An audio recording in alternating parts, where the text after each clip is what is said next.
बात है आपका अपने चैनल एसएससी एस्पिरेंट साउंड में। इस वीडियो में एसएससी एमटीएस प्रीवियस ईयर के 50 इंपॉर्टेंट क्वेश्चन करने वाले हैं जो आपके एग्जाम के बहुत ज़्यादा इंपॉर्टेंट होंगे, क्योंकि प्रीवियस ईयर क्वेश्चन का वेटेज बहुत ज़्यादा होता है। आप लोगों ने अगर प्रीवियस ईयर क्वेश्चन देखा होगा तो उसमें ज़्यादातर क्वेश्चन जो है प्रीवियस ईयर ही पूछ दिया जाता है और बाकी जो है करंट अफेयर और स्टैटिक का पोर्शन होता है, इसलिए आपको प्रीवियस ईयर पर पकड़ होना चाहिए।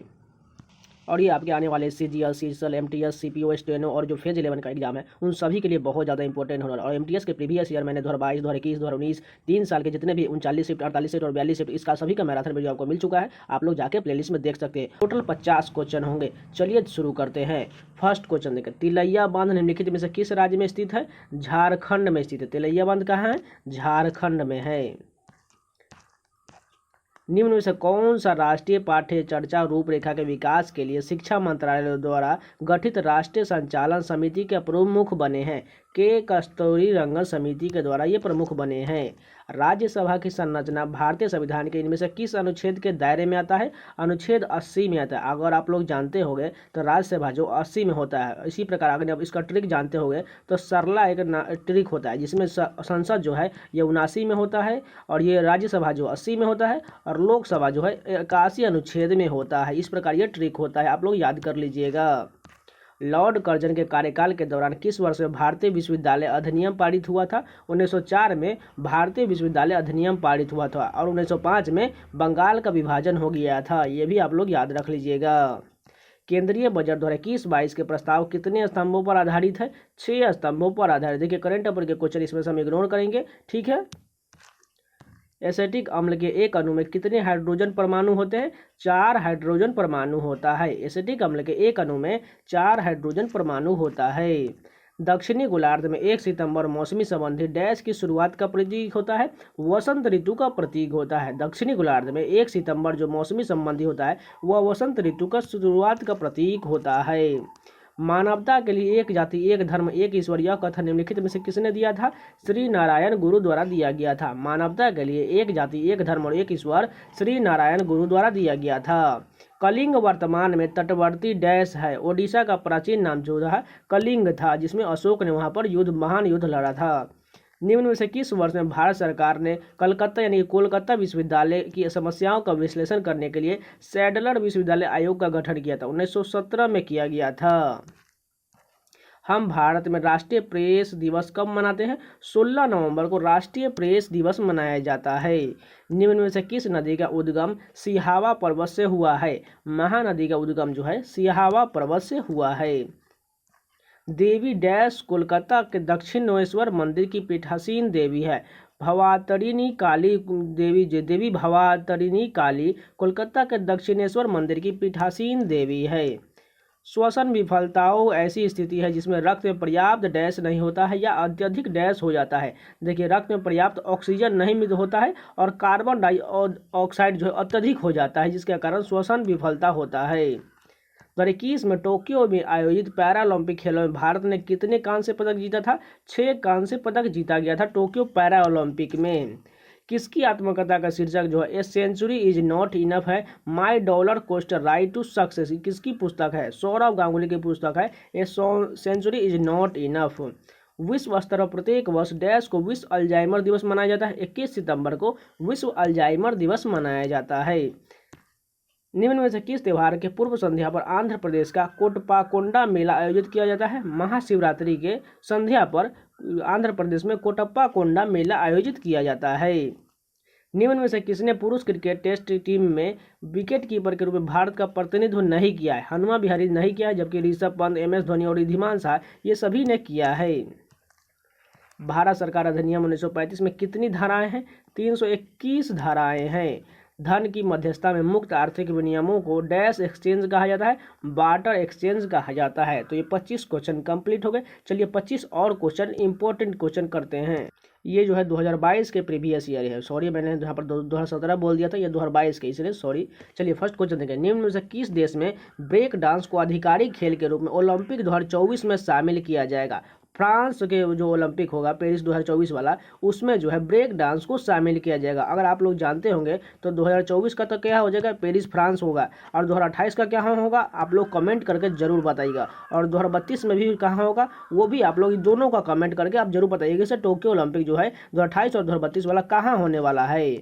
संघ और राज्यों के बीच शक्तियों का विभाजन डैश अनुसूची में दिया गया है, 7वीं अनुसूची में है। संघ और राज्यों के बीच शक्तियों का विभाजन दिया गया है।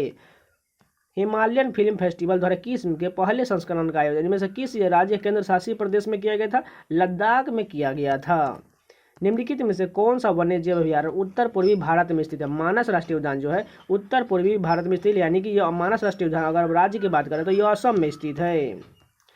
रेड वर्म के बारे में निम्नलिखित में से कौन सा कथन गलत दिया गया? रेड वर्म को जीवित रहने के लिए शुष्क वातावरण की आवश्यकता होती है, गलत कथन दिया गया है। अगर ऊपर में कोई सभी ऑप्शन देखें, रेड वर्म के दांत नहीं हो तो सही है। उनके पास गिजार्ड नामक एक संरचना होता है जिन्हें उनका भोजन पीसने में मदद करता है, सही है। एक रेड वर्म एक दिन में अपने वजन के बराबर खाना खा सकता है। भारतीय भूवैज्ञानिक सर्वेक्षण की स्थापना इनमें से किस वर्ष हुआ था? 1851 में भारतीय भूवैज्ञानिक सर्वेक्षण की स्थापना किया गया था। निम्नलिखित में से कौन सा कथन राजस्व प्राप्तियों के बारे में सत्य नहीं दिया गया है? वे ऐसी सरकारी प्राप्तियां जो गैर मोचन है। उसके बाद दूसरा देखिए, वे ऐसी परिस्थितियां कि में सरकार की ओर से ज्ञान इन पर दावा किया जा सकता है, बिल्कुल दूसरा गलत है, यानी केवल वन सही है राजस्व प्राप्तियों के बारे में। निम्न में से किसने स्वदेशी पशु नस्लों के शुद्ध किस्मों को संरक्षण हेतु भारत की प्रथम मवेशी जीनोमिक चिप इंडिगो का शुभारंभ किया है? डॉक्टर जितेंद्र सिंह द्वारा इंडिगो चिप का शुभारंभ किया गया है। विश्व स्तर पर प्रतिवर्ष अंतर्राष्ट्रीय ओजोन परत संरक्षण दिवस कब मनाया जाता है? 16 सितंबर को ओजोन परत संरक्षण दिवस मनाया जाता है। अगर आप लोग जानते होंगे तो ओजोन परत को किससे खतरा होता है? क्लोरोफ्लोरोकार्बन के द्वारा खतरा होता है। यूपीआई एक ऐसी प्रणाली है जो एक ही मोबाइल एप्लीकेशन में कई ऐसे बैंक खातों की सुविधा प्रदान करता है। यूपीआई का पूर्ण रूप क्या होता है? यूनिफाइड पेमेंट्स इंटरफेस होता है। यूपीआई का पूर्ण रूप यूनिफाइड पेमेंट इंटरफेस होता है। तोमर राजपूतों के 12वीं शताब्दी में डैश के चौहानों द्वारा पराजित किया गया था? अजमेर के चौहानों द्वारा पराजित किया गया था। सरीसृप विज्ञान वेत्ता यानी कि हर्पेटोलॉजिस्ट दीपक वीरप्पन के नाम पर एक डैश नाम रखा गया है जिसे जाइलोफिश दीपकी के नाम से जाना जाता है। सांप का नाम रखा गया है दीपक वीरप्पन के नाम पर। भारतीय संविधान के इनमें से किस अनुच्छेद में यह प्रावधान है कि राष्ट्रपति द्वारा भाषाई अल्पसंख्यकों के लिए एक विशेष अधिकारी की नियुक्ति की जाएगी? अनुच्छेद 350 में कहा गया है। जब प्रधानमंत्री जनधन योजना शुरू हुई थी उस समय केंद्रीय वित्त मंत्री कौन थे? अरुण जेटली थे। और वर्तमान में कौन है? निर्मला सीतारमण है। फरवरी 2021 में पायलट पेयजल सर्वेक्षण किसके द्वारा आरंभ किया गया था? आवास और शहरी मामलों के मंत्रालय द्वारा शुरू किया गया था। मूर्ति देवी पुरस्कार डैश द्वारा प्रतिवर्ष दिया जाने वाला एक भारतीय साहित्यिक पुरस्कार है। भारतीय ज्ञानपीठ द्वारा दिया जाने वाला पुरस्कार है। 2021 में टोक्यो में आयोजित पैरालंपिक खेलों में भाविनाबेन पटेल ने निम्नलिखित में से किस प्रतियोगिता में भारत का प्रतिनिधित्व किया था? टेबल टेनिस में किया था। अगस्त 2021 में खेल के सभी प्रारूपों से संन्यास की घोषणा करने वाले क्रिकेटर डेल स्टेन डैश से हैं? दक्षिण अफ्रीका के हैं डेल स्टेन। सितंबर 2021 में छत्तीसगढ़ राज्य सरकार ने राज्य को इस धान्य फसल हेतु भारत के केंद्र बनाने के उद्देश्य से डैश का शुभारंभ किया गया है? मिलेट मिशन का शुभारंभ किया गया है। कैल्शियम हाइड्रोक्साइड के एक अणु में कितने हाइड्रोजन परमाणु होते हैं? 2 हाइड्रोजन परमाणु होते हैं। जैन धर्म के पहले तीर्थंकर ऋषभनाथ माने जाते हैं जिनका जन्म जो है अयोध्या स्थान पर हुआ था।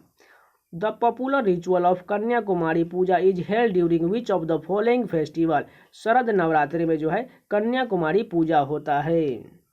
निम्न में से किस राज्य में अरुलमिगु कपालीश्वर मंदिर स्थित? तमिलनाडु में अरुलमिगु कपालीश्वर मंदिर स्थित है। भारत की भक्ति सूफी परंपरा के संदर्भ में डैश के भक्त माणिक्यवाचकर डैश ने तमिल में सुंदर भक्ति गीतों की रचना किया था? शिव के भक्ति के माणिक्यवाचर ने तमिल में सुंदर भक्ति गीतों का रचना किया था। तो ये पूरे जितने 50 क्वेश्चन थे ये कंप्लीट हो गए। अगर आपको वीडियो पसंद है तो प्लीज़ लाइक कर दीजिएगा, अगर नए हैं तो चैनल को सब्सक्राइब भी कर लीजिएगा। अगर इन सभी का PDF चाहते हैं तो टेलीग्राम चैनल का लिंक डिस्क्रिप्शन में दिया हुआ है, जाकर न्यू जो चैनल बना हुआ है टेलीग्राम का उसको ज्वाइन करिए, क्योंकि पुराना वाला जो चैनल था उस पर कॉपीराइट के कारण वो डिलीट हो चुका है। तो प्लीज़ जाके नया जो चैनल बना है उसको जाकर ज्वाइन जरूर कर लीजिएगा। और इसी प्रकार आपको डेली कम से कम ऐसा 2 सीरीज आपको लगातार अब दिया जाएगा। और जो ब्लैक बुक से नया जो एडिशन आने वाला है 2023 का, उसका भी आपको मैराथन वीडियो मिलेगा। तो प्लीज़ चैनल को सब्सक्राइब करके जुड़ जाइए। तो चलिए मिलते हैं नेक्स्ट वीडियो में, तब तक के लिए धन्यवाद।